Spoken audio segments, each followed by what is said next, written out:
The story begins as we meet a boy named Haru, who shut himself in after being bullied in high school. He stayed in his room for years, but one day, he is suddenly reincarnated by a goddess. Haru realizes he must have died, and the goddess tells him he will be reincarnated into a new world filled with magic, and she will give him overpowered skills to help him in his new life. She tells him to enjoy his second chance at life, and Haru just wants to be able to live a quiet and easy life. The goddess reincarnates him, and he finds he has been reincarnated as a baby. He's the son of the king, and he's born with the royal insignia.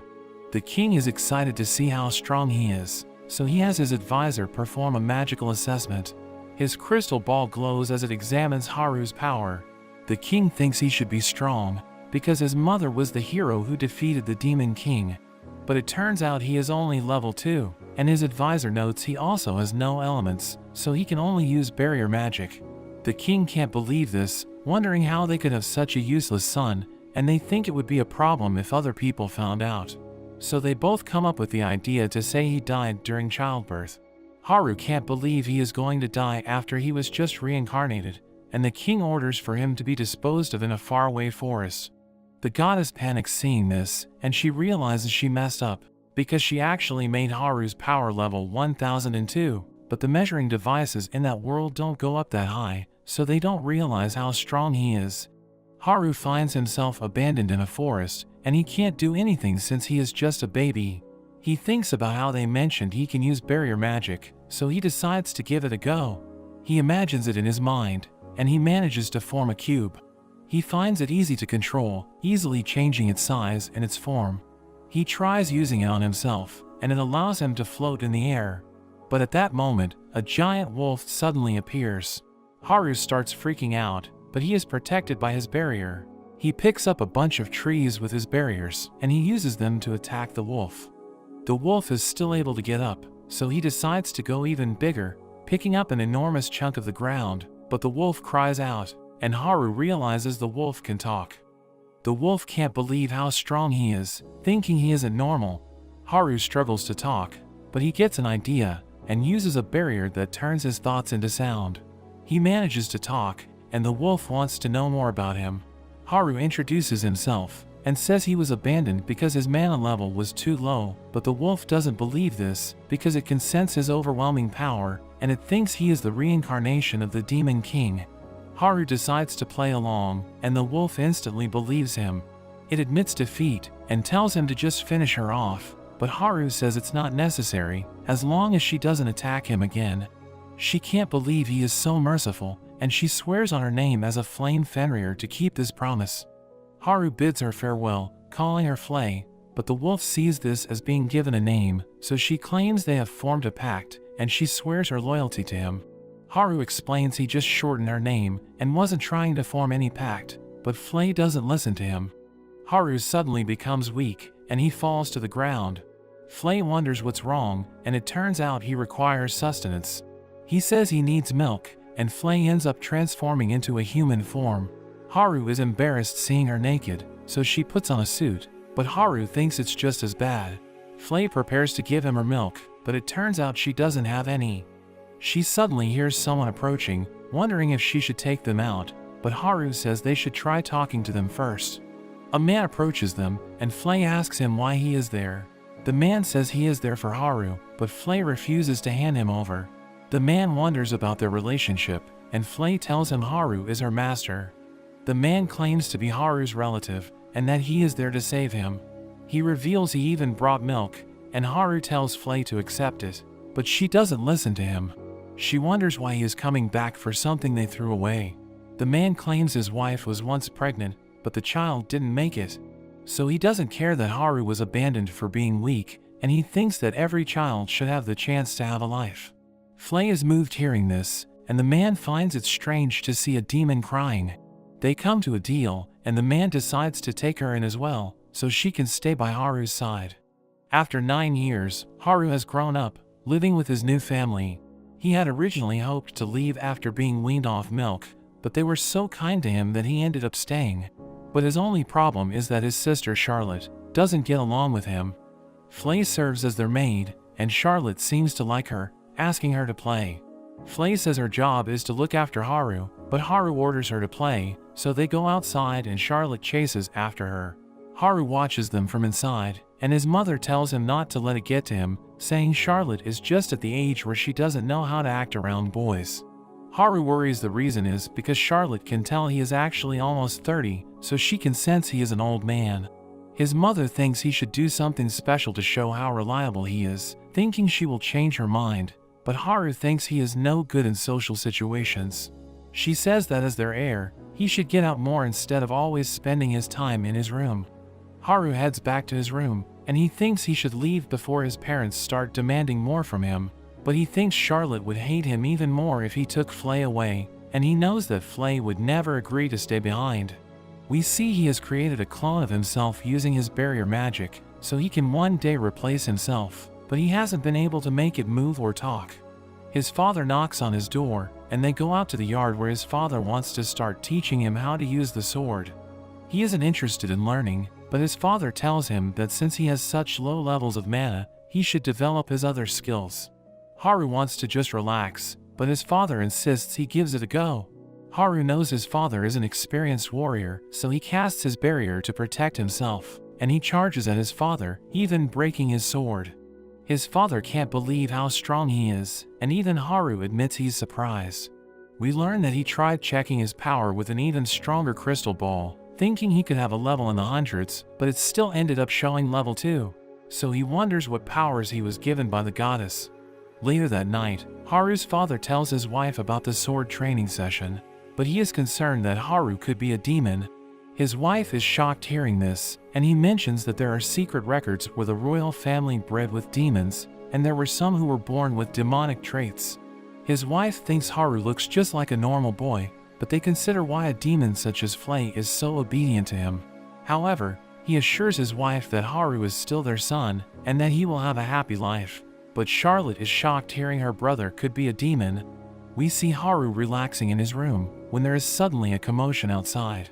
He uses his barriers to see what's going on, and we see a bunch of injured soldiers. Haru asks his father about what happened, and his father mentions their lands have been getting attacked by thieves. They found the base of the thieves, but they ended up getting ambushed. His father thinks it's a harsh sight for him to witness, so he tells Haru to go back inside. Flay calls them useless for getting beaten by some thieves, but Haru gets pissed off, telling her to shut her mouth. As Haru walks past, he uses his barriers on the wounded, and he is able to instantly heal them all. The men can't believe it, and Haru's father wonders what's going on. At night, Haru wakes up, and he sees Flay has been waiting for him. She doesn't dare to talk, and Haru realizes she is still following his previous order. He apologizes for losing his temper, and he allows her to speak again. They head outside, and Haru uses his barriers to look for the thieves that attacked his father. He is quickly able to find them, and plans to wipe them out, as he uses his barrier to fly to their location, but at that moment, we see Charlotte watching them as they leave.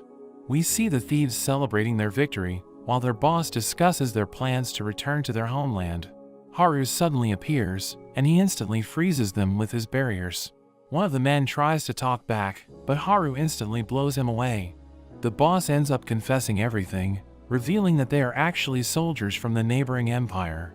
Their goal was to cause chaos in the kingdom, and they even reveal they had someone helping them on the inside.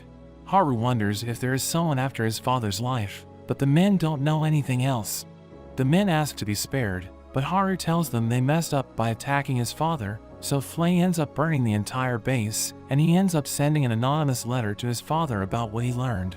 His father is surprised to learn that the Empire is involved, and Charlotte wonders who took out the bad guys, and he can tell that it must have been Flay's doing. Charlotte suddenly gets up and explains there is somewhere she needs to go.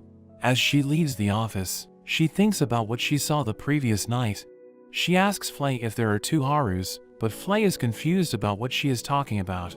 She reveals she saw them leaving, but she knows Haru shouldn't have enough mana to fly, so she checked in his room, and she ended up finding his clone sleeping in his bed. She notes that it didn't have his usual scary aura, so she wonders what it all means. Flay is impressed to hear that Charlotte can sense her brother's strength, and she explains just how powerful he really is, but she tells her not to think too much about it. Flay ends up reporting her encounter to Haru, and he can't believe she already found out about his clone. He decides to set up extra surveillance on her, so he can keep tabs on what she is up to. Over the next few days, we see Charlotte following him around. No matter where he goes, Charlotte watches him, even when he's in the bath, and when he tries to confront her, she just runs away. After a week, we learn that his mother and Charlotte are going on a trip to the annual festival. Haru tells them they should take Flay along, but his mother mentions that Flay hasn't been around, and Haru remembers how he told Flay to intimidate the monsters in the forest so they don't attack any towns. Later on, Haru's alarm goes off, and he realizes it's the surveillance he put on Charlotte. We see that their carriage was attacked by Imperial soldiers, and Charlotte is carried away by her mother Natalia. The men chase after them, casting their magic, but Natalia manages to block it, but she gets hit in the leg. Charlotte suddenly hears a voice, and she directs her mother to run. Natalia wonders who's giving the directions, but they end up at a cliff. Charlotte tells her to jump, and they manage to make it down by using magic. They end up finding a cave, but Natalia thinks it's too bright to be able to hide. Natalia decides to go out to find the person who was giving them directions, saying they must be a hero of justice. She tells Charlotte to stay quiet, and she quickly heads off. As she leaves the cave, the entrance is hidden by some illusion magic. But at that moment, the soldiers catch up to her. Natalia thinks she can't let herself get captured, so she prepares to take her own life. However, her blade suddenly shatters, as Haru arrives just in time. He gets pissed off at the situation, and he instantly blows all of the soldiers away. He calls out for Charlotte, telling her to take care of her mother, but she is terrified feeling his aura. She realizes it must be her brother, so she forces herself to see him. Haru is surprised to hear her calling his name, and she asks if he is a hero of justice. He is confused by the question, but he decides to play along. Charlotte gets excited, thinking he uses his powers to defeat bad guys, and Haru just agrees. She apologizes for not realizing his true identity, but Haru tells her she needs to keep it a secret. At night, Haru's father receives a report about what happened, and he wonders about the mysterious person that has been helping them. He asks Haru if he has any ideas, but he just says that the person should stay on their side as long as they behave. Charlotte and Natalia return, and Charlotte instantly hugs Haru. She tells him how much she missed him, and their mother wonders when they became so close. Charlotte refuses to explain, but she just says that she loves him now. Haru is happy about this, but Flay seems to get jealous of their new relationship. After that, Charlotte would barge into his room every day, asking to play, and he now has trouble dealing with her because she likes him too much. She wonders what he is doing, and he tells her he is keeping watch with his surveillance magic. She is impressed he can use ancient magic, calling him amazing, and Haru says it's hard to learn since it's a lost magic. But Charlotte mentions that she has seen records about it, and she ends up taking him to their castle archive. Haru is surprised to learn they had such a huge library, and Charlotte helps him grab some of the books. Haru learns that his barrier magic is considered ancient magic, and he is surprised Charlotte has been reading these books. He thinks they would be too difficult for her, but she says that their father would normally read it to her. She tells him to do the same, sitting on his lap, and Haru does his part as her big brother.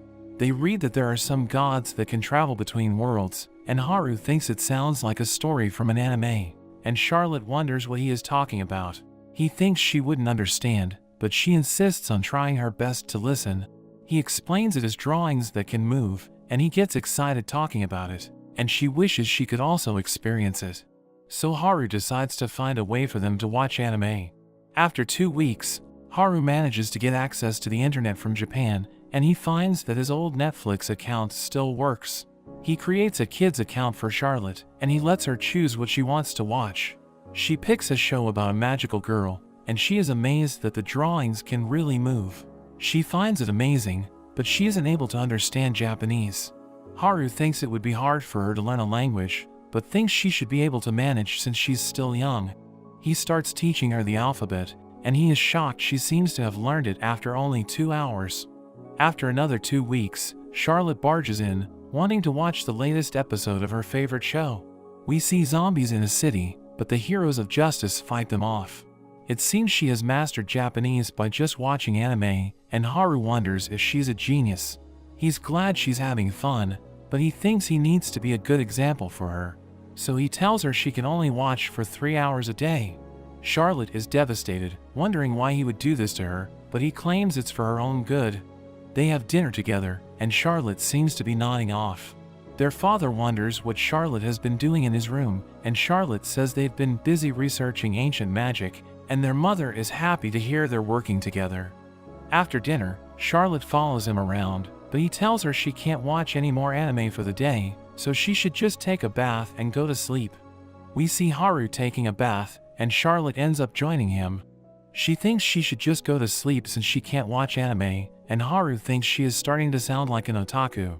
She notices the crest on his chest, and she calls it his emblem, saying it's his proof he's an ally of justice. He thinks she has been watching too much anime, but he tells her to keep it a secret, saying that allies of justice must hide their identity.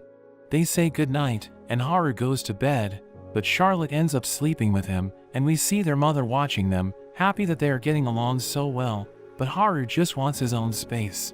The next day, their father leaves to subdue some thieves, and Charlotte worries for his safety. She gets depressed, but Haru tells her not to be worried, saying their father will be fine.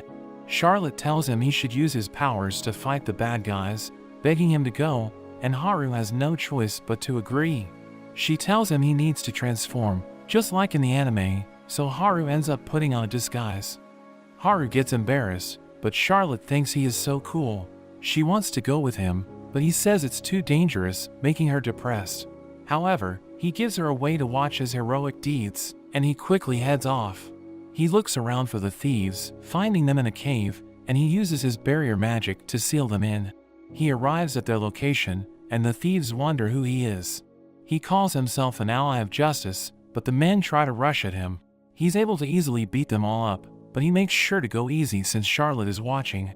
At that moment, his father arrives, wondering who he is.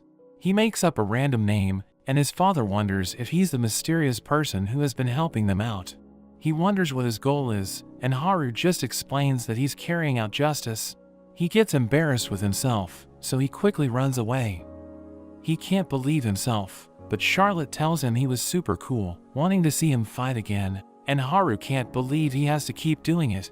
But he ends up making a name for himself, and he becomes known as the Black Knight.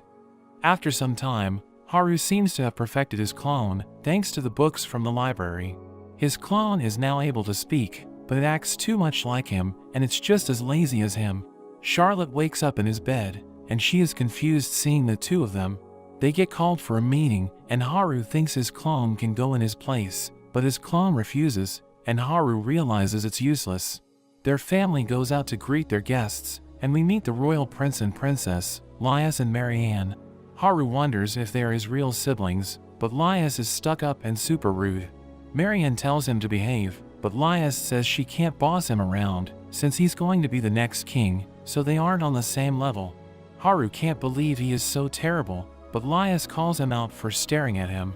He knows Haru is only level 2, so he decides to teach him a lesson, challenging him to a fight.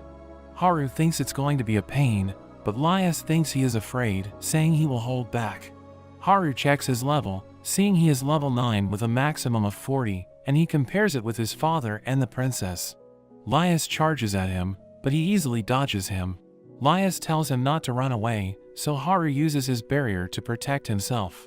He lets the prince beat him up, but Lias tells him to fight back, so he instantly attacks him from behind. Lias gets back up, but Haru just keeps knocking him down. Marianne doesn't believe he is only level 2, but Haru's father just calls it a mystery. Lias refuses to lose, attacking with a fireball, but Haru just absorbs it with his barrier. The prince keeps on attacking, but his spells have no effect. He wonders what's going on, and Haru reveals that he absorbed all the fireballs, wondering if he should return them, and Lias falls to his knees. Haru lets him off the hook, and he is just glad it's over. Marianne apologizes for her brother, and she wonders if he is really level 2. Haru confirms that he is, but he quickly excuses himself. As he heads back to his room, he wonders if this incident will cause his real parents to come looking for him. We see Charlotte as she helps Haru look for bad guys to take down. Flay returns, and she also wants to help out, but Haru thinks she will end up causing trouble. He asks her about his other tasks for her, but she claims to have finished everything. Charlotte gets excited, wanting to see them team up, saying that every hero needs a partner. Seeing how excited they are, Haru has no choice but to go along with it. He warns Flay that since Charlotte is watching them, she isn't allowed to use excessive violence. We see the group of thieves as they prepare to check out their haul, but Haru makes his entrance, introducing himself as the Black Knight, and Flay follows suit, calling herself the Crimson Knight. The men are confused, and Flay attacks with her flame, setting them on fire. Haru tries to remind her of his warning, but she doesn't listen and continues to throw fire, so he ends up stopping it with his barrier. Flay is confused by what's going on, and she prepares to use her full power, but Haru suddenly smacks her, reminding her not to be so violent.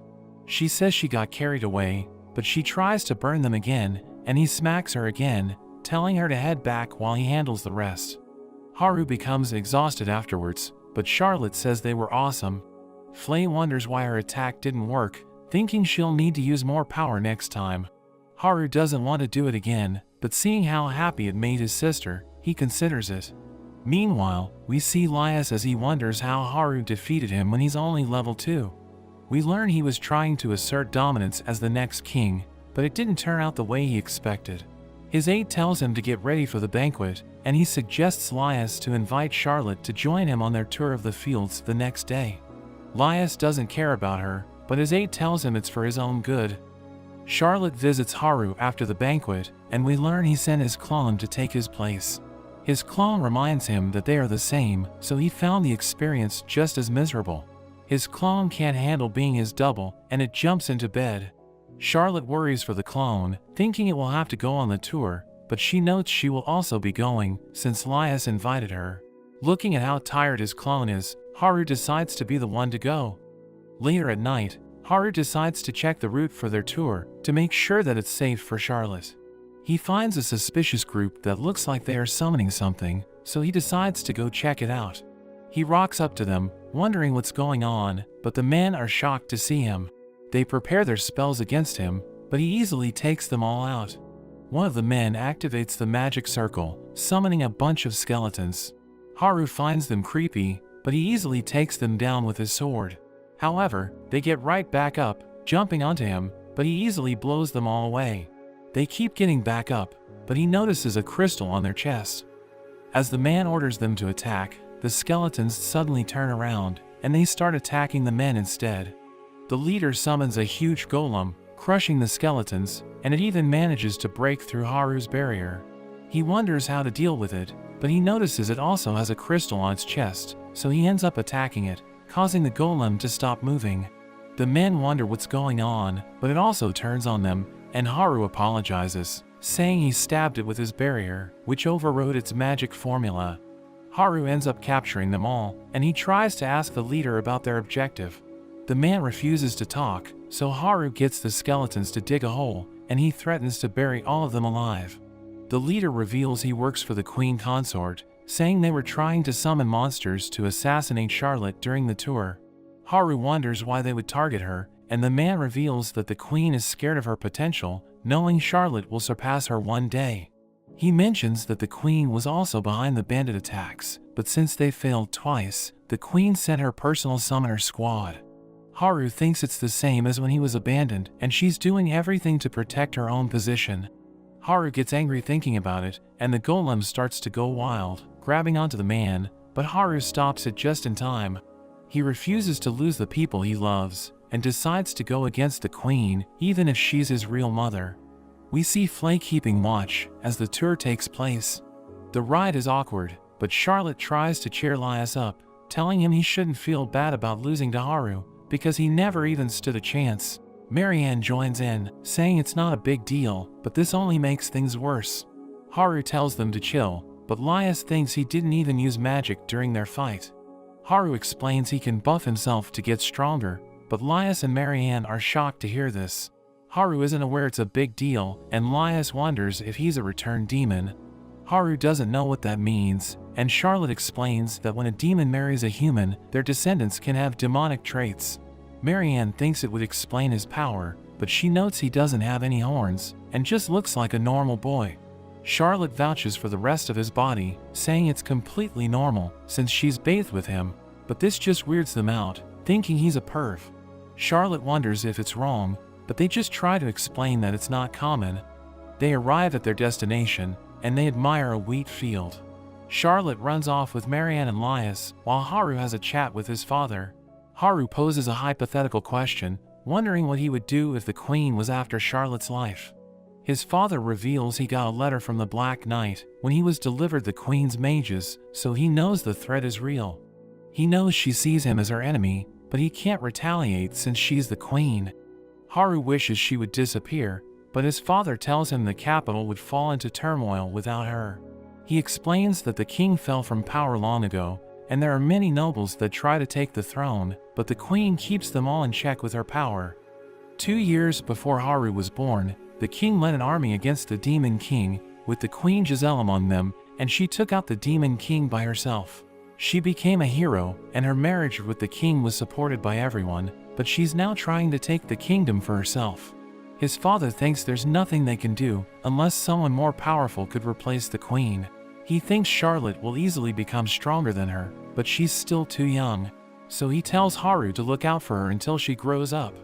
Flay volunteers to take out the queen, but Haru declines, saying it's a personal issue, so he wants to be the one to do it.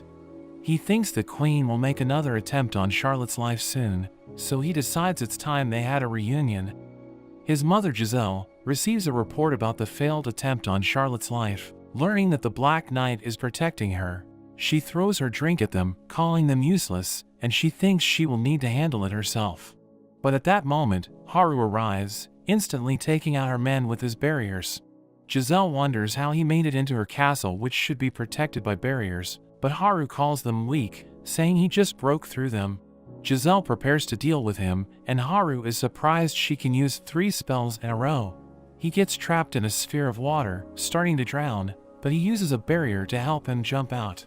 Giselle follows up with ice magic, which Haru is able to defend against, so she then blasts him with her fire magic. Haru drops to the ground, and Giselle starts to gloat, saying he was no challenge, but Haru just gets back up, brushing off the attack, and Giselle wonders who he is.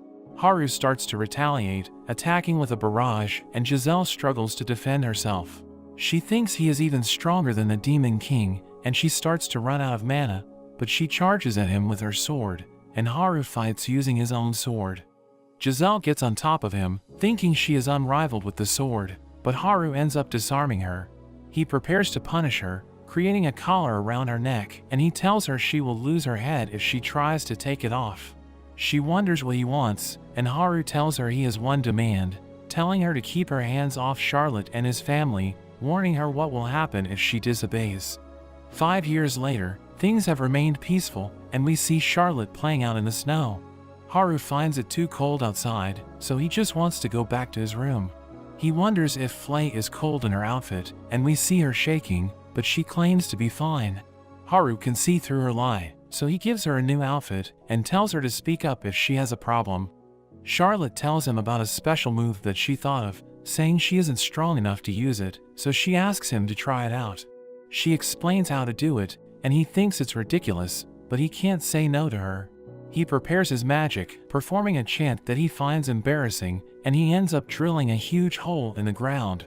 Charlotte is impressed, and Haru is glad he could make her happy, but their parents suddenly appear, wondering what's going on, so Haru quickly uses his magic to create the Black Knight, who flies away, and he blames the hole on him, saying the Black Knight was passing by and showed off his special attack.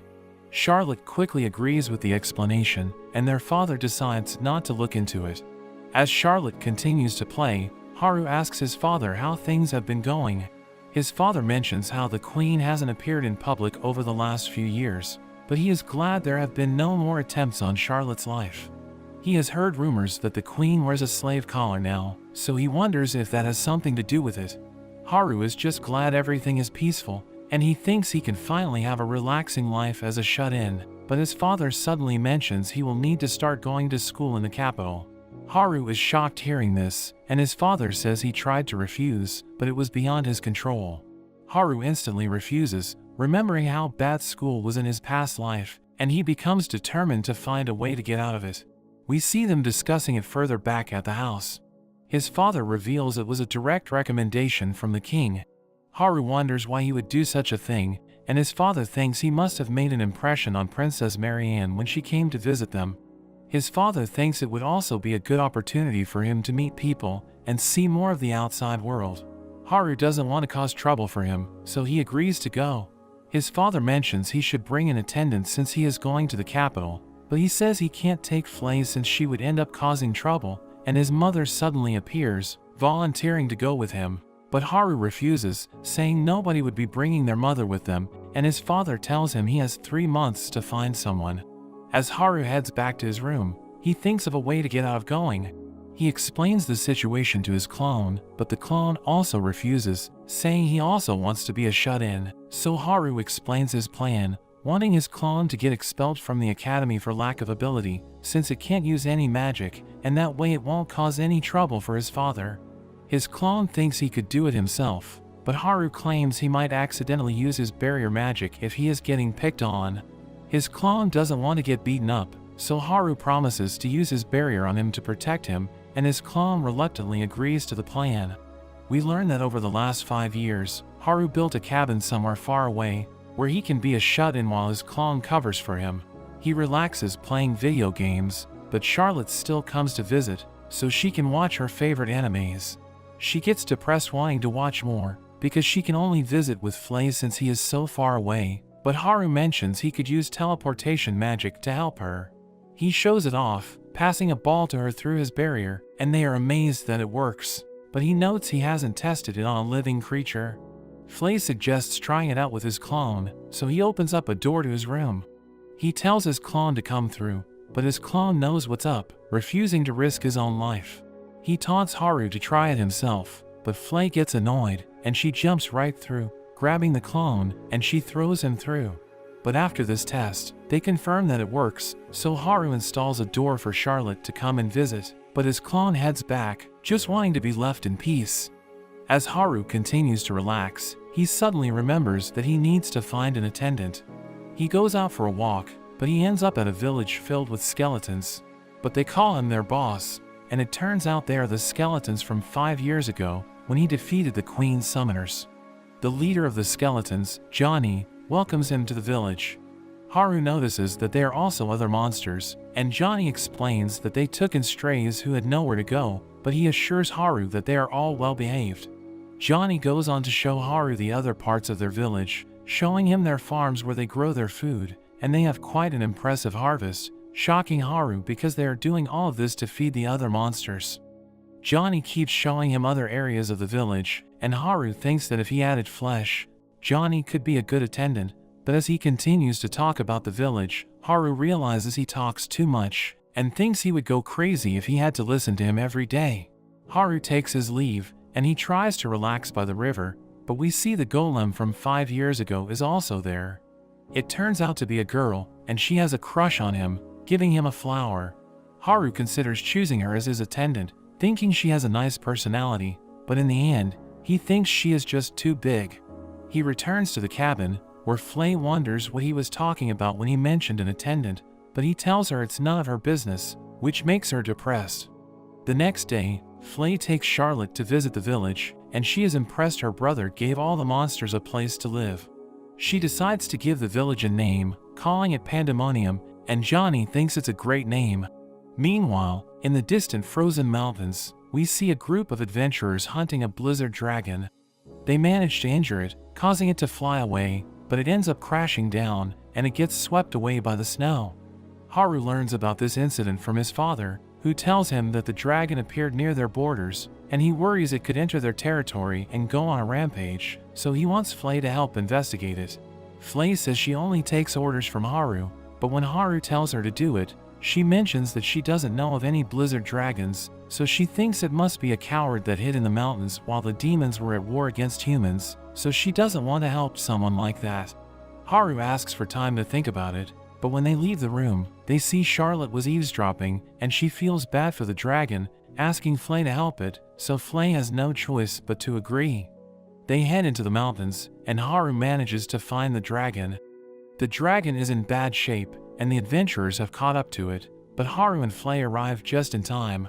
Flay tries to burn them all with her fire, but Haru protects them just in time, leaving them on the ground. Haru tries to talk with the dragon, but it ignores him and asks Flay why a demon like her would serve a human. Flay explains her story for an hour, and the dragon is surprised Haru is the reincarnated demon king, but Haru can't believe Flay still remembers his story. The dragon apologizes for not helping out during the war, saying she doesn't like fighting, and explains that she has just spent the last 300 years living a quiet life in the mountains. Haru gets excited hearing this, thinking she lived the perfect lifestyle, and he wonders how she spent her days. She says she used to just sleep all day in a cave, but after meeting an adventurer who left a book behind, she would spend her time reading it over and over again. She eventually wanted to read other books, so she would transform into a human and sneak into a village where she could get books and take them back to her cave. But she was eventually discovered, and the adventurers ended up burning all of her books. Flay is brought to tears by the story, and she invites her to stay at the village. The dragon happily agrees, and she recognizes Haru as her master. She transforms into a human, and Haru quickly gives her some proper clothes. He removes his mask, introducing himself, and the girl doesn't have a name, so he decides to call her Liza. She is happy to receive this name, but Flay suddenly interrupts, reminding her who's boss, because she is Haru's first servant. Haru decides to head back, and Liza is able to fly after him, making Flay jealous, and she tries to keep up with them. Haru introduces Liza to his family, and his father is surprised he dealt with her so quickly. Haru asks for her to be able to stay as one of their maids, and his father doesn't mind as long as she follows the rules, while Charlotte is excited to meet her. Flay teaches Liza how to be a maid, showing how easily a broom can break, and telling her to be careful, but Liza manages to do a great job. They move on to washing dishes, and while Flay breaks every dish, Liza flawlessly cleans her dishes. They try cooking next, and Flay uses her fire, but that just ends up burning everything, while Liza learns from the other maids, and she is praised for learning so quickly, which makes Flay jealous. The family enjoys the food that Liza made, and they all compliment her on how good it tastes, making Flay depressed. Natalia wonders what else Liza can do, and she mentions she likes to read, which has helped her learn the fundamentals of magic. Natalia is impressed, and she suggests for her to be Charlotte's personal maid. The next day, we see Liza teaching Charlotte how to use magic. Charlotte struggles at first, but she manages to create a fire. Liza also helps her with her studies, and they start doing everything together. Charlotte quickly improves, and Haru is amazed seeing Liza teaching and doing laundry at the same time. Haru feels bad seeing her do their chores, and Charlotte worries she has been an inconvenience, but Liza says she has enjoyed serving her, and Charlotte asks her to also be her friend, which Liza happily agrees to. Haru thinks about how Liza is earnest and a quick learner, so he thinks she would make the perfect attendant for him, but he doesn't want to take her away from Charlotte after they just became friends. He thinks about it some more, and he realizes he could use his teleportation magic to allow Liza to be in two places at once. The next day, we see Charlotte in the yard, and Liza flies by. Flay claims she can also fly, so Charlotte asks her to teach her, but when Flay demonstrates her flying, it turns out she is just jumping, but Charlotte finds her amazing. Natalia wonders what they are doing, but she thinks flying magic would be too dangerous for Charlotte, making her depressed. Charlotte is about to cry, so Flay rushes to Haru, but he was watching everything, and he instantly creates a plane for Charlotte to fly in. Back at the cabin, Haru decides to check their levels, and we see that Flay and Liza are both fairly high level, but Haru is surprised when he sees Charlotte's max level is so high, remembering how the Queen's level was only 40. He thinks Charlotte will hit max level in no time, but she disagrees, revealing that when she was a baby, she made a fireball before she could even talk, so her mother ended up putting a seal on her. Charlotte wonders about Haru's level, and Flay thinks he must be over 100, but he refuses to show them since he knows he is only level 2. Later on, we see Charlotte becoming depressed because her favorite show has ended. Liza tells her it's time to go back, but as they leave, Haru mentions he is starting school in the capital.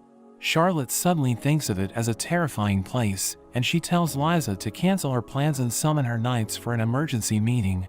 We see her meeting with Flay, Johnny, and the Golem. They discuss Haru going to school, and Flay is shocked she didn't know about this. She thinks there's nothing Haru could learn at a school, since he's the Demon King, but Johnny reminds her they promised not to reveal his secret. Charlotte is shocked hearing this, wondering why Haru has a secret she doesn't know, but Johnny comforts her, saying she is Haru's favorite, so he will tell her in no time. They move on with the meeting, and Charlotte mentions a show she watched about a school, but when she asked Haru what a school is like, he calls it the most terrifying place on earth, so she wonders why he would willingly attend one. Based on the anime she watched, she comes up with a theory, thinking there must be a secret student council pulling the strings and corrupting the other students. She thinks it must be part of an even bigger evil syndicate, and Haru must be trying to infiltrate and stop them. Flay and Johnny are instantly sold on this theory, so Charlotte thinks they need to start preparing so they can help him. Liza suggests talking with Haru, but Charlotte says they shouldn't bother him with everything, saying they need to be able to think for themselves. Liza ends up reporting everything to Haru, and he is glad he heard about it before anything happened. Liza wonders if he's actually fighting against an evil syndicate, and he decides to play along, seeing it as his chance, and he asks for her help, telling her he will need her as his attendant when he goes to school. Liza is surprised by the request, but she agrees, thinking about what's at stake, and Haru starts brainstorming ways to get himself kicked out of the school as soon as possible. Haru prepares to leave for the capital, and his father tells him to take care. We see Haru has used his magic to hide Liza's horns and tail, but she is still getting used to it, while Flay begs to be brought along. Meanwhile at the royal palace, we see Marianne as she brings news to Lias that Haru is on his way. We learn that Lias was the one who recommended Haru, but he claims he just wants to know how Haru is so strong. He knows Marianne also asked the king on Haru's behalf, making her embarrassed, and he teases her for being obsessed with Haru. They go on to talk about a cult that has recently appeared. It's disguised as a branch of the church, and they seem to be extremists that worship demons. Their influence has spread throughout the kingdom and has even infiltrated the academy. There are also rumors they are planning to overthrow the monarchy, and there are an increasing number of nobles joining their cause. Lias has heard rumors that his mother is behind it all, but he doesn't know what she's planning, thinking her behavior has become strange ever since she was given her collar 5 years ago. Everyone knows that the king and queen are no longer on good terms, so Lias thinks his mother must be trying to use the church to take over. He doesn't know what they can do, but Marianne gets the feeling that Haru will be the key to changing the situation, thinking that his powers would be enough to defeat an entire organization. At that moment, Giselle suddenly enters. We learn Marianne is just her stepdaughter, and she suddenly starts to choke her, thinking she's being looked down on because of her collar. Lias begs her to stop, and she drops Marianne, saying it was just a prank. She also knows about Haru coming to the capital, and she tells Lias to get along with him, but she actually wants him to find information about the Black Knight, and Lias can only agree. Back at Haru's cabin, we learn he set up a door near the capital, so he can get there when the time comes. Charlotte reminds him he needs to go, and Flay begs him to reconsider. Haru leaves with Liza, and they arrive in a forest near the capital. They are still a fair way away, and Liza notices a carriage being chased by a bison. Liza notes that the bison is usually a herbivore, so she thinks it must be hungry. Haru decides to help, transforming into the Black Knight. He flies over, but at that moment, the carriage wheel comes loose, and the people are about to fall out, but Haru catches the boy with his barrier. The bison continues to charge at the carriage, but there's a girl that steps forward. Haru wonders if she is strong, and the girl tries to stop the bison, but she ends up getting thrown away. The bison prepares to charge at her again, but Haru stops it just in time. The girl thanks him for his help, introducing herself as Iris, but she is injured, so Haru instantly heals her with his barrier. Haru also fixes the carriage, and the girl is amazed by his abilities. Haru wonders why she is traveling in such a shabby carriage, and Iris says that's all she could afford, but she swears to find a way to repay him. Haru ends up relocating the bison, and even gives it some food. He and Liza continue on their way, but Liza notes that Iris gave her a strange feeling, but she can't put her finger on what it is. They manage to make it to the academy, and there's a huge line to get in.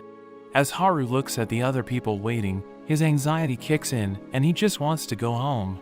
He eventually gets in and he is given a ton of paperwork to complete.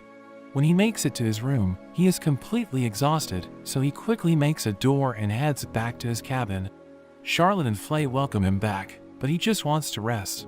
He tells Flay to make him some food, but Charlotte suggests getting some food in the capital. Flay wants to cook for Haru, but Charlotte reminds her of their mission, and she ends up agreeing as well. Charlotte gives Flay a disguise, so people don't find out she's a demon, but Haru thinks it's too obvious, so he uses his magic to make her ears and tail invisible. They head into the city, and they enjoy a meal at one of the restaurants. Charlotte then takes out a map of the capital, planning to investigate their surroundings, and she orders Liza and Flay to survey the surroundings. Haru wonders what they are planning, but Charlotte says it's just a contingency. Haru is left to explore with Charlotte, and she calls it a date. Haru is shocked hearing this, and he thinks about how it would be his first date ever. Even though he thinks she doesn't understand what a date is, he decides to go along with it. They walk around the city together, and Haru even buys her a necklace. As they continue to explore, Charlotte ends up running into Iris. Haru rushes over, but Iris gets a familiar feeling from him, and she remembers the feeling of his mana, but Haru says that's impossible, revealing he's only level 2. Iris apologizes for her mistake, but she rushes off because she has an interview. As Charlotte watches Iris leave, she also notes that she felt something strange from her.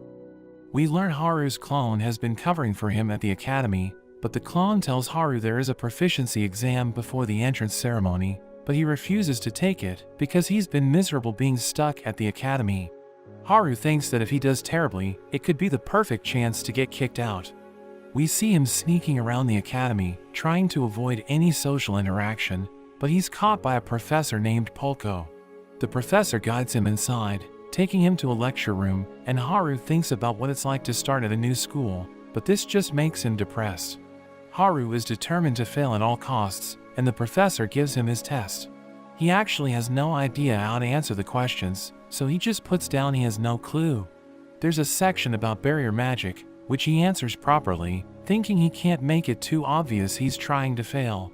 There's also a section on ancient magic, and Haru remembers the books where he would read about it, accidentally answering the questions without thinking.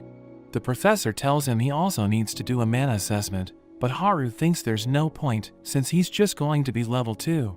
The professor says it's just their procedure, and Haru thinks it will be a good chance to show how weak he is. Haru is taken to another room, where he meets a tiny doctor named Teretta. She introduces herself as the ancient magic researcher at the school, and she tells him not to get ahead of himself, just because he was recommended by the king, and she says she will send him home if he gets on her bad side, but this just makes Haru excited. Teretta looks over the answers from his test, and she finds them to be quite interesting. They move on to the mana assessment, and Haru expects to be level 2. There's a huge amount of energy, and the crystal ball ends up shattering. The professors are stunned, and Haru is shocked he broke it. He thinks Teretta must be mad at him, and he hopes to get sent home, but she just finds him incredible, thinking he must have so much power that the crystal couldn't handle it. She also points out his responses from his test, thinking he is bold to just say he has no clue, and she is impressed by his knowledge about barriers, as well as ancient magic. Teretta decides to take Haru as her personal disciple, telling him to join her with her research, but he instantly refuses. Teretta begs him to join, but he just excuses himself. He explains to his clone what happened, and his clone is annoyed he made such a good first impression, but they are still determined not to give up. The day of the entrance ceremony arrives, and Charlotte gives clone Haru a gun. He thinks about how he is forced to take Haru's place, but since he has no magic, he is protected by Haru's barrier, and the gun is for self-defense. After the entrance ceremony, clone Haru rushes out to get back to his room. He suddenly notices a group of popular students, and he thinks he should avoid them at all costs. As he passes by, the leader of the group calls out, but he's actually talking to Iris. Clone Haru thinks he should just get back to his room, but he ends up running into Iris. The other student gets annoyed, thinking he's being ignored, and he introduces himself as Schneider, the student vice president. He calls them out for not paying their respects to him, but Iris claims she just joined the academy, so she didn't know that was a rule. Schneider points to clone Haru, telling him to explain how things work, but he suddenly pretends to have a stomach ache, trying to get away, but Schneider thinks he's being mocked, so he decides to teach him a lesson. Clone Haru tries to run, but he ends up getting hit in the back. However, he gets right back up, and Schneider can't believe he's completely fine. Clone Haru quickly pretends to be in pain, but this just pisses Schneider off. Iris apologizes for getting Haru involved, but she doesn't understand why Schneider is so angry, and Clone Haru realizes Iris has even worse social skills than him and is completely unable to read the room. Schneider refuses to be made a fool of, and he prepares to attack with multiple spells. Clone Haru is left with no choice, firing his gun and then quickly running away. Haru learns about everything that happened, and his clone also notes he is being chased around by Tereta. Haru sends him back home to rest, and he thinks about what he should do. He receives a duel request from Schneider's associate, and he tries to decline it, but the girl tells him it would bring dishonor to his family. Haru thinks it's a massive pain, and he wonders how he can get out of the duel without getting hurt. He continues to monitor the girl, but sees Iris following the girl onto her carriage.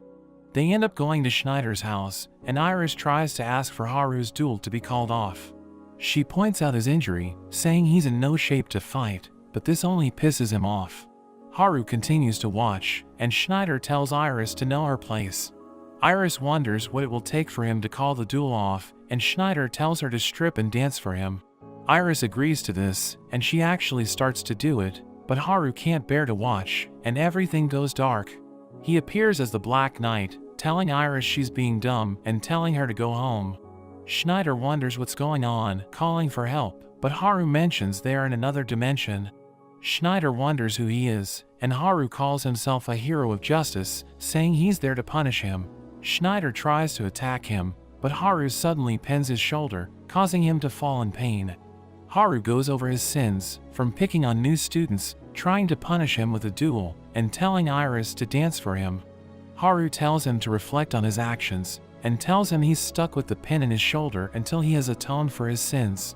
He mentions that the pin will only get tighter if he tries to remove it or use any magic, but Schneider tries to attack anyway, but this only causes him pain.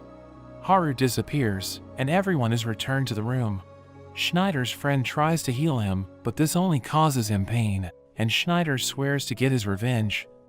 The next day, Haru attracts the attention of all the other students, and they wonder if he's really only level 2, because he defeated Schneider in a single hit. He manages to get away, but he gets mad thinking his plan to get expelled isn't going well. As he walks past some other students, he realizes rumors are starting to spread about him, and the girls even think he is cute. He starts running back to his room, but he's stopped by Tereta, and he instantly rejects her without listening to what she has to say. She insists for him to join her lab, but Haru just claims he forgot what they talked about, and he tries to leave. Tereta goes on to explain it to him again, saying that at the academy, there are 2 courses that he must choose from. There's the night course where students learn the practical use and application of magic, and it's designed for those who want to become knights and serve the country. The other is the scholar course, and Tereta explains he will get to just work in a lab and invent new ways to use magic. She thinks it would be perfect for him since he's interested in ancient magic, but Haru thinks he would just join a different lab. At that moment, Lias suddenly appears, rushing at him, but Haru easily restrains him, not recognizing who he is. But Marianne also appears, and he's surprised Lias has gotten so much bigger. He wonders what they want from him, and Lias tries to be friendly with him, but Haru just ignores him and talks to Marianne. She asks him if he has chosen a course yet, and she asks him to join the lab that she's in. Lias also wants to be in Haru's class, but Tereta claims that Haru belongs to her. Lias gets into an argument with her, but he realizes who she is, and he warns Haru to avoid her, saying her research is useless and that she gets into trouble with the other professors, but Tereta claims he is just not smart enough to understand her research. The 3 wonder what Haru is going to pick, but Iris suddenly appears, saying she has business with Haru. Haru doesn't know what she wants, but he sees it as his opportunity to get away, so he claims he made plans with her and quickly runs off, while Marianne gets jealous, wondering what relationship they have. Haru manages to get away, and he asks Iris what she wants. She wonders if he's really the same person from the previous day, claiming he feels completely different. Haru is shocked she can tell the difference between him and his clone, and he reflexively puts up a barrier. Iris can feel the barrier as well, and Haru becomes suspicious of her, asking why she thinks he is different. She says that although he's the same on the surface, she notes that he had no magic power the previous day, but now his power is overwhelming. Haru thinks back to when he first met Flay, and she also called his power overwhelming, so he wonders if Iris is actually a demon. She assures him she is a human, but Haru still finds her strange. He tells her he can't explain his power, but asks her to treat his two forms as the same person. Iris goes on to apologize for getting him into trouble, thanking him for his help, and she asks to be his friend. Haru is surprised at the request, but Iris takes his response as a yes, and she is happy to have made her first friend. Haru wonders why she wants to be friends with him, and Iris says they keep running into each other, so she thinks it's a good sign. Haru is surprised he is her first friend, wondering what kind of life she's had, so Iris tells him her story, saying she was abandoned after she was born. Haru wonders about the reason, and Iris thinks it was because she was able to talk right away. Haru thinks a talking baby would definitely be concerning, and Iris tells him how she ended up at a monastery, but she wasn't treated well, and the only priest who cared for her died when she was 5. Since she lived in such an isolated place, she never got to interact with her surroundings, which is why she lacks common sense and social skills. But Haru tells her she chose the wrong person to become friends with, revealing he also has no friends, so she won't be able to learn common sense from him. However, Iris thinks this is the perfect chance, thinking they are similar, so she still wants to be his friend.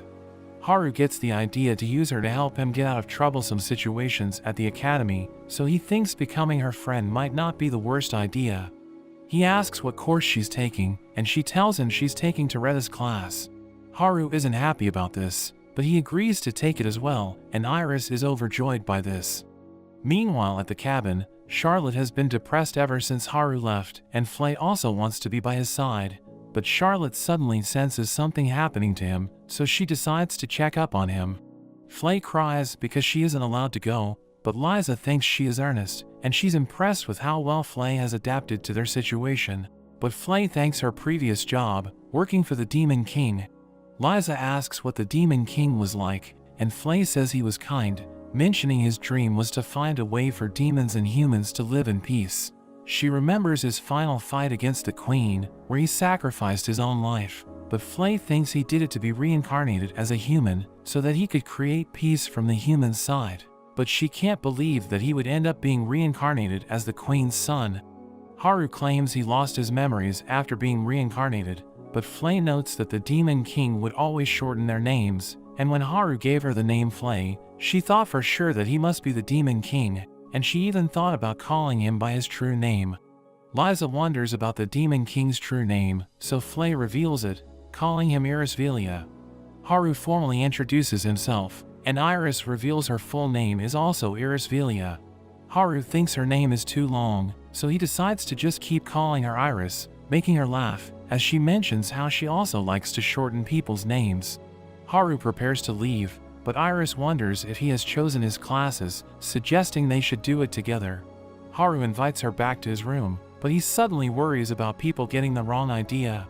When he enters his room, he finds Charlotte waiting for him, and she's shocked thinking Iris is his girlfriend, but Haru says they are just friends. However, Charlotte thinks it won't be long until he has a ton of girlfriends, but she still wants to be his wife.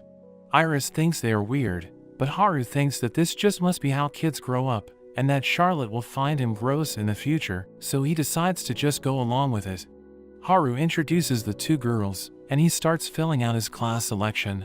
We see he just makes his decisions by rolling a die, and Iris is surprised by his methods, but Charlotte explains that no matter what classes he picks, Haru will be able to ace it, calling him an existence that transcends all common sense. Iris is amazed by this, but Haru tells her not to believe everything that Charlotte says. Haru gets bored filling it out, so he just tells Charlotte to help him choose whatever she thinks is suitable. She helps him finish it, and he doesn't even bother checking it. Iris is surprised by this, wondering about his goals for entering the academy, but Charlotte claims he's there for a more important reason, but refuses to tell her the specifics. Haru wonders why Charlotte came to visit, but she claims she has already accomplished her mission, so she prepares to head back. Haru thinks it would be bad to let Iris see the gate, so he quickly covers her eyes, and Iris wonders where his sister went, but he just tells her not to worry about it. 1 week later, we see Haru waking up back at the cabin, and he is depressed because his classes are finally about to begin. Charlotte gives him his schedule, and we learn he is only in the C class, but Charlotte tells him that the classes are regularly shuffled based on his results, so she thinks he will make it to the A class in no time, but Haru seems to have other plans. He's suddenly surprised when he notices the classes that she chose for him, and it turns out she chose all the most advanced classes for him, thinking everything else would be too easy for him, but Haru decides to use this to his advantage, thinking that the other students will think he is cocky for choosing all the advanced classes, and he thinks it will help him get kicked out when he fails. Haru heads to class with Iris, and she can't believe that he's only in the C class, revealing that she's in class A. When Haru gets to his class, everyone stares at him, and he remembers it's because of the drama he got into with Schneider, so he tries to keep a low profile. The teacher begins the class, telling them that since they're in class C, they are able to move up or down to other classes, so he decides to start with a test. Haru thinks it's his chance to show how useless he is, but when he gets the test, he finds that it's super easy. He thinks it would be too obvious if he got everything wrong, so he aims to just pass with a 60. After the test is over, the teacher notes that everyone did poorly, with an average score of only 20. He isn't surprised at the result, because the average score in Class B is only 50, but he's amazed by Haru's result. Haru wonders what's going on, wondering how the other students could score so poorly with such easy questions. The teacher thinks he's amazing, and tells him to move straight to the A class. The next day, he attends his new class, and he's immediately grabbed by Iris and Lias. They fight over who gets to sit with him, but the teacher calls them out for causing a scene. The teacher introduces herself as Oratoria, and she starts giving them a lesson about elemental theory. She calls Iris up for a demonstration, and we see she has an affinity with every element. Oratoria goes on to explain that everyone has a main element, and the others are considered sub-elements. She explains that it's hard to quantify a person's affinity for sub-elements, but Haru has a status skill that allows him to see everything. Oratoria explains that it's hard to quantify sub-elements because it's possible for the value to change when performing different spells, even with the same element. Haru thinks it has something to do with the hidden properties, and Oratoria suddenly approaches him, wondering how he knows about such a thing. We see that he just read it from his status window, and he explains that people can have hidden properties attached to their elements, which can boost certain types of skills. Oratoria is amazed by his insight, wondering how he could know about such things, because it's on the cutting edge of research, and only a few people should know about it. So she immediately tries to get Haru to join her lab, but he also refuses. Later that day, we see Haru and Iris arrive at Toretta's lab, but we learn that Haru became too exhausted, so he swapped places with his clone. Toretta is happy to have them there, but it seems she's just using them to fill the requirements so that she can keep operating her lab, and she decides to have a party. Clone Haru thinks about sneaking away, but Polko suddenly screams as he discovers a tied-up Schneider. Toretta reveals that she forgot about him, saying he came to get help from her, but she thinks it's the perfect chance to research ancient magic, because she knows his shoulder is being affected by barrier magic. We learn that ancient magic is different to modern magic, because it doesn't require a constant supply of mana. Toretta notes that the barrier in Schneider's shoulder has already been there for 2 days, so she recognizes it as ancient magic. Iris can't believe there's someone who can use ancient magic in the current age, and Toretta starts slapping Schneider to find out who cast the spell on him. Schneider can't give them much information, and Toretta thinks he must be scared about revealing their identity, so she theorizes that it's the work of the Black Knight. She finds it strange that the Black Knight appeared in the capital around the same time that Haru arrived, so she starts to suspect him. She grabs onto him, begging for him to teach her about ancient magic, but the real Haru suddenly appears as the Black Knight. He tells Toretta that he has no relation to Haru, and that he's just in the capital to bring justice. Toretta is excited to meet him, and she thinks that he punished Schneider because he is a part of the shady cult, but Haru is just surprised that such an organization actually exists. He plays along with it, and he reminds Schneider to call off their duel if he wants to be free from his spell. Schneider reluctantly agrees, and Haru prepares to leave, but Teretta suddenly restrains him. She refuses to let him go without answering her questions, but he easily breaks free and traps her with his barrier instead. Polko tells her to apologize, but Teretta is just too interested by Haru's spell. However, she suddenly needs to pee, begging Haru to free her, and she promises to leave him alone. After this encounter, the group continues with their welcome party. Teretta gets them to drink, and Iris ends up getting drunk. She tries to get Clone Haru to drink as well, pouring him a cup, but she ends up just drinking it herself. She then suddenly thanks him for being her friend and joining the lab with her, but she then just falls asleep. Teretta is also a bit drunk, and she wonders if he knows why Iris is interested in ancient magic. Haru has no idea, so Teretta explains that when Iris's magic was measured, she had an affinity with all the elements, but her level was only at level 5. Teretta notes that although Iris is still growing, her level is unusually low for her age, and it's possible that it might not increase any further. So that's why she is interested in ancient magic, because the people from that time were said to be over level 100, so she hopes to discover something that can help her level up. Teretta ends up falling asleep as well, and Clone Haru decides to call it for the night. Meanwhile, we see Schneider in his mansion, throwing a tantrum over having to withdraw from the duel. He thinks it will damage his reputation, and he can't accept it as the next future king. We learn that his father joined the cult in order to overthrow the monarchy and make Schneider the next king. He refuses to let Haru win, so he orders his assassin squad to kill Haru and his friends, but we see he is being watched. The assassins approach the lab, and they know that everyone is asleep. We see that the assassins have brought over 20 elite men, so they are confident they will succeed. They immediately carry out the operation, rushing toward the lab, but it seems to be protected by a barrier. The assassins look around the whole building, but find that it's completely protected. One of the men try attacking with a blade, but it has no effect at all. A door suddenly appears, and the man tries to check it out, but he ends up getting pulled inside. The captain orders his men to destroy the door, but their spells just get swallowed up. There are even more doors that appear, and the men start getting picked off one by one. Haru makes his appearance, and the captain tries to attack him, but just gets frozen by Haru's barrier. Haru ends up bringing all the men back to Schneider, asking him why he ordered the hit. Schneider denies everything, but Haru shows him a recording of him ordering the assassins. Haru prepares to give him another punishment, but Schneider suddenly injects himself with a syringe, transforming him into a demon. Haru is smashed out of the mansion, and he wonders how he's going to deal with Schneider. He suddenly gets a call from Charlotte, saying she got the feeling he was on duty. She is surprised to see he is fighting a monster, and Haru explains that it was the evil syndicate that transformed Schneider into a monster. Charlotte feels bad for him, so she asks Haru to save him, and Haru has no choice but to agree. He dodges Schneider's attacks, but he struggles against his strength. He tries attacking with his barrier, but he just ends up getting clapped. Haru is about to be crushed, but he uses his barriers to free himself and seal Schneider's arms. However, Schneider rips his own arms off, but he's able to instantly regenerate them. Haru doesn't know how to deal with him, but Charlotte points out that he became smaller after regenerating, so Haru thinks he can return Schneider back to normal by cutting off his overgrown body. Haru uses a new technique, and he creates thousands of swords in the sky. Charlotte is amazed to see his new skill, and Haru rains his blades down onto Schneider, cutting away his overgrown body. Schneider returns to his original form, and Haru tries to continue their conversation, but he just ends up running off. Clone Haru wakes up, and he thinks about how the party was kinda fun.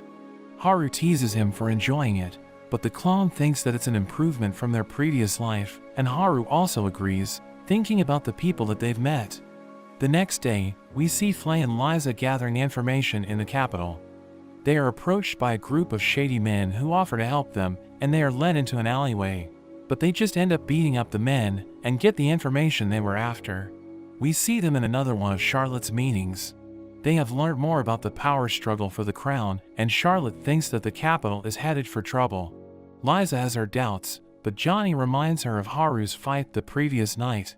Charlotte replays the highlights, and they all admire Haru's new technique. Charlotte thinks Schneider must be a part of the evil syndicate, and she declares that it's their time to make a move, so she starts making plans for them to infiltrate the academy so they can expose them from within. The others all agree with her, but we see Haru watching them, and he can't believe what they are getting up to. He decides to let them have their fun, while he continues to watch over them and making sure nothing disturbs his peaceful life. But that's where this video ends. Remember to like and subscribe to the channel. Thanks for watching, and I'll see you next time.